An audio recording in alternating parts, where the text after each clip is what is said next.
Sa Carriedo yung unang Shoe Mart. Pero di makakalimutan yung sistema namin noon. Yung customer po, may ituturong sapatos, tapos hihingin niya doon sa sales clerk. Pag tinaas lang ng sales clerk yan, alam na ng caller ko ano yung stock number nun. Pag sinabing anong size, Pag size 5, ganito. 6, 7, 8. Pag gumalaw yung kamay, ibig sabihin half size yung kailangan na. Pag sa kulay naman, may sinyasan din kami. Pag sinabing red, yung labi. Pag sa brown, yung pisngi. At kapag sa black naman, ay buhok. Tatawag ang caller. Actually, alam ko na kung nasaan kasi daily routine namin yun eh. So, dun sa area na yun, makukuha mo na agad. So, dun sa shoes, may hulugan dun na butas. Tapos ihuhulog yung sapatos. Tapos may mag-aabang sa baba. Then, ilalabas sa selling area. Tapos, ibibigay na sa sales clerk.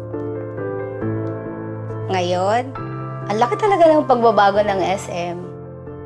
Hanggang ngayon nga memoryado ko pa mga stock numbers. Biro mo yun, nagka-secret code pa kami. Minsan nga sarap balikan ng mga panahon na yun eh.